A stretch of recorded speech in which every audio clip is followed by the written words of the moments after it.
ہم شکل نبی آئے ہیں دنیا میں، مناؤ خوشیاں۔ اعوذ باللہ من الشیطان اللعین الرجیم، بسم اللہ الرحمن الرحیم۔ مبشر موسیقی کے ساتھ آپ موجود ہیں۔ سب سے پہلے جشن ولادت باسعادت حضرت علی اکبر علیہ السلام کی مناسبت سے آپ تمام دوستوں کو ہدیہ تبریک پیش کرتا ہوں۔ اس کے بعد جیسا کہ آپ جانتے ہیں اس چینل سے انشاءاللہ ہماری کوشش یہی ہے کہ معارف اہل بیت، ذکر اہل بیت آپ تک پہنچائیں۔ تو آج ولادت کی مناسبت سے ہم ایک خاص موضوع لے کر آپ کی خدمت میں حاضر ہوئے ہیں۔ آج ہمارا موضوع جو ہے وہ جوان اور جوانی ہے۔ تو اسی سلسلے میں ہمارے ساتھ گفتگو کرنے کے لیے موجود ہیں حجت الاسلام والمسلمین سید عباس حسینی۔ وعلیکم السلام ورحمۃ اللہ۔ خیریت سے ہیں آپ؟ الحمدللہ۔ بہت بہت شکریہ تشریف لائے۔ تو میرا پہلا سوال، کیونکہ آج جشن ہے، ماحول آپ جانتے ہیں کہ کیسا ماحول ہوگا، جوانی موضوع بھی ہم یہی لے کر آئے ہیں۔ تو آج سے پہلے جوان اور جوانی کی اہمیت کے حوالے سے ہمارے جو دوستان ہیں جو دیکھ رہے ہیں اس کی اہمیت کے حوالے سے ہمارے دوستوں کو بیان کیجیے۔ اعوذ باللہ من الشیطان الرجیم، بسم اللہ الرحمن الرحیم۔ خداوند متعال نے حضرت انسان کو بہت ساری نعمتوں سے نوازا ہے، بے شمار نعمتیں جن کی طرف ہم شاید متوجہ بھی نہ ہوں۔ خود خداوند متعال نے قرآن مجید میں جیسا کہ ارشاد فرمایا، وَإِن تَعُدُّوا نِعْمَةَ اللَّهِ لَا تُحْصُوهَا، اگر تم خدا کی نعمتوں کو گننا چاہو تو تم گن نہیں سکتے۔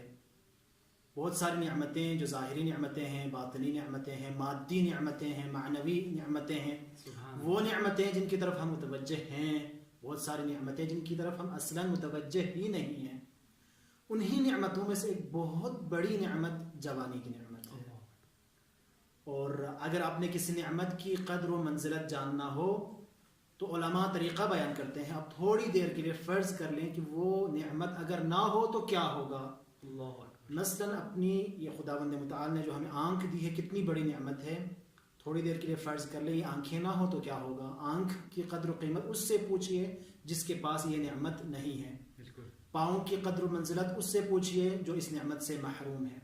اسی طرح اگر جوانی کی اہمیت اگر جاننا ہو تو اس سے پوچھئے جس کے پاس یہ نعمت اب نہیں رہی، اب وہ بوڑھا ہو چکا ہے، اس کے اعضاء اب کام کرنا بہت حد تک چھوڑ چکے ہیں، اس کے بال سفید ہو گئے ہیں، اب وہ جوانی والی طاقت اس کے پاس نہیں رہی۔ لہٰذا عرب کا ایک بہت پیارا اور مشہور مقولہ ہے، عرب کہتے ہیں اپنے اس مقولے میں صحت کے بارے میں، الصحۃ تاج علی رؤوس الاصحاء، صحت صحت مندوں کے سروں پر موجود ایک تاج ہے جس کو صرف لا یراہ الا المرضى، اس کو صرف مریض لوگ دیکھ سکتے ہیں۔ اسی طرح ہم جوانی کے بارے میں کہہ سکتے ہیں کہ جوانی ایک بہت بڑا تاج ہے جو جوانوں کے سر پر سجا ہوا ہے۔ اس نعمت کو صرف وہی جان سکتا ہے جو یہ نعمت اب کھو چکا ہو۔ لہٰذا ہمارے پاس جوانوں کے پاس یہ جو نعمت ہے جوانی کی، اس نعمت کی ہمیں قدر کرنی چاہیے اور اس سے جتنا ہو سکے استفادہ کرنا چاہیے۔ بہت اچھے، جس طرح آپ نے ابھی بتایا ماشاءاللہ کہ جب تک کوئی چیز انسان کے پاس نہ ہو اس وقت تک اس کی قدر ہمیں نہیں ہوتی۔ تو آپ یہ بتائیے کہ جو جوان ہے اس کی خود تعریف ہم کیا کریں گے؟ دیکھیں عام طور پر ہمیں ایک غلط فہمی ہوتی ہے، وہ غلط فہمی یہ ہے کہ ہم جوان اور جوانی کو ایک خاص عمر کے لحاظ سے دیکھتے ہیں۔ قرآن مجید کی طرف اگر ہم مراجعہ کریں تو قرآن سے جو ایک بات ہمیں سمجھ آتی ہے وہ یہ ہے کہ قرآن میں جہاں جوان اور جوانی کا تذکرہ ہوا ہے وہاں پر عمر کی کوئی قید نہیں ہے۔ سبحان اللہ، وہاں پر عمر کی کوئی قید نہیں ہے۔ میں آپ کو قرآن سے ایک مثال پیش کرنا چاہتا ہوں۔ قرآن میں اصحاب کہف کا قصہ ہے، سارے جانتے ہیں۔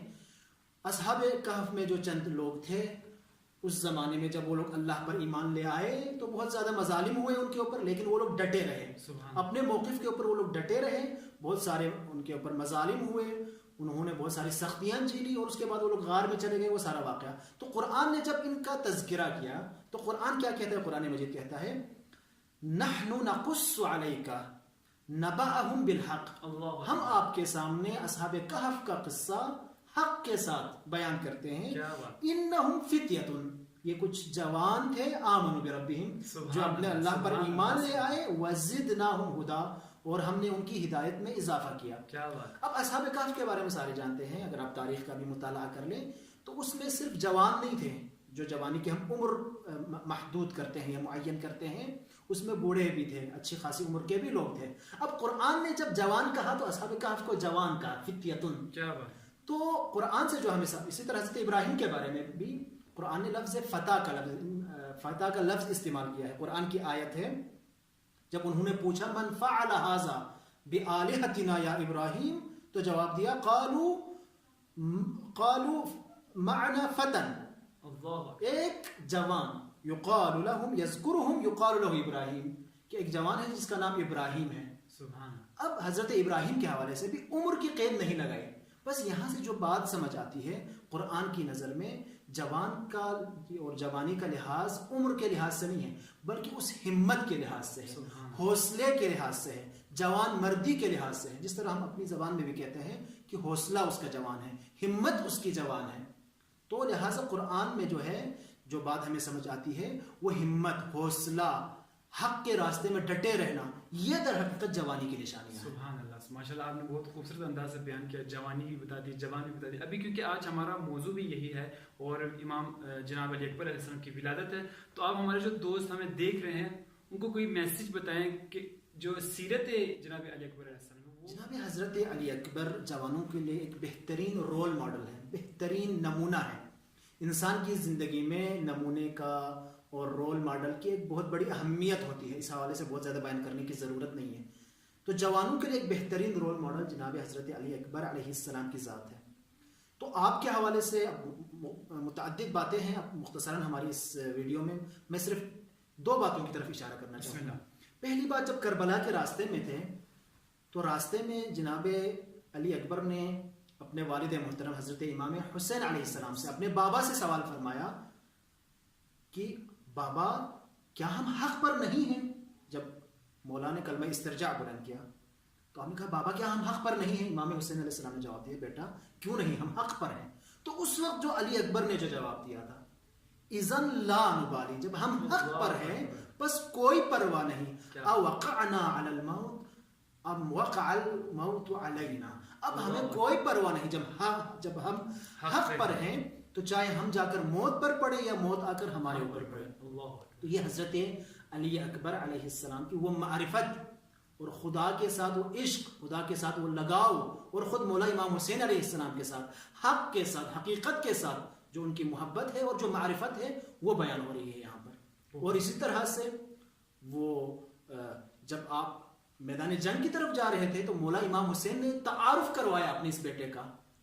کیا فرمایا اللہم اشہد علی ہؤلاء القوم، پروردگارا اس قوم کے اوپر گواہ رہنا، فقد برز الیہم غلام، ان کی طرف ایک ایسا جوان نکلا ہے.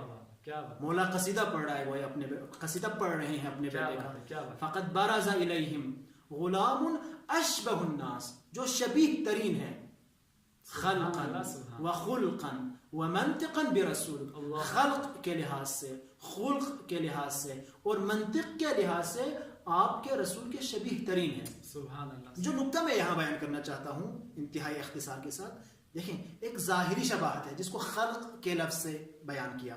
ظاہری شکل و صورت میں جناب حضرت علی اکبر پیغمبر اکرم کے شبیہ تھے، بہت مشابہ تھے ان کے. لیکن یہ شاید بہت بڑا کمال نہ ہو، اس سے جو اگلا جو لفظ استعمال کیا وخلقا، اور خلق میں بھی، اخلاق میں بھی رسول گرامی اسلام کے شبیہ ترین تھے. کیا بات ہے. کون سا رسول؟ وہ رسول جس کے بارے میں قرآن مجید کہتا ہے انک لعلی خلق عظیم، وہ رسول جو خلق عظیم کا مالک ہے. اس رسول کے شبیہ ہونا، اس کے مشابہ ہونا بہت بڑی بات ہے. یقیناً جناب حضرت علی اکبر نے اپنے آپ کو بہت زیادہ اپنی تربیت کی ہے، بہت زیادہ ریاضتیں کی ہیں، بہت زیادہ عبادتیں کی ہیں، تب جا کر اس منزل پر پہنچے ہیں. سبحان اللہ. رسول کا اخلاق، سیدہ عائشہ فرماتی ہیں رسول کے اخلاق کے بارے میں کان خلقہ القرآن، حضرت رسول گرامی اسلام کا اخلاق سراپا قرآن تھا. یعنی اگر قرآن کو عملی طور پر دیکھنا چاہیں تو رسول گرامی اسلام کی ذات ہے. اب جناب شہزادہ علی اکبر جوانی کی عمر میں اشبہ الناس خلقا وخلقا ومنطقا برسول اللہ ہو جائے تو اس سے بڑی فضیلت، اس سے بڑی منزلت اور کیا ہو سکتی ہے. اسی میں ہمارے جوانوں کے لیے بہترین پیغام ہے کہ اگر انسان چاہے. اور جو جوانی میں انسان جو عبادات انجام دیتا ہے اس کی قدر و منزلت, اس کا ثواب بھی زیادہ ہے. سبحان اللہ. اگر بوڑھا ہو جائے, جس وقت کوئی اور کام نہ ہو, انسان بالکل فارغ ہو, اس وقت جو عبادت کی جاتی ہے اس کا اتنا ثواب نہیں جتنا جوانی میں انسان جو اعمال انجام دیتا ہے, جو عبادات انجام دیتا ہے, اس کا ثواب, اس کی قدر و منزلت بہت زیادہ ہے. بہت بہت شکریہ آپ کا کہ آپ تشریف لائے. دیکھا دوستوں, ہم نے واقعاً بہت خوبصورت انداز سے انہوں نے بیان کیا کہ جو جناب علی اکبر علیہ السلام کی جو ان کا اخلاق ہے, وہ سیرت ہے, وہ رسول خدا کی وہی سیرت ہے, اور ہم جوان کیسے ان سے اس سیرت پر عمل کر سکتے ہیں, اس سیرت کو ہم لے سکتے ہیں. تو انشاءاللہ امید کرتے ہیں کہ آپ نے ہمارا اس جو پروگرام ہم نے کیا پسند کیا ہوگا. کمنٹ کیجیے گا, لائک کیجیے, اور کوشش کریں شیئر کیجیے گا تاکہ معارف اہل بیت علیہ السلام کو ہم چاہتے ہیں کہ پھیلائیں اسی طرح انشاءاللہ, اور سبسکرائب کریں ہمارے چینل کو انشاءاللہ. امید کرتے ہیں کہ آپ نے ہمارا پروگرام پسند کیا ہوگا. ہم شکل نبی آئے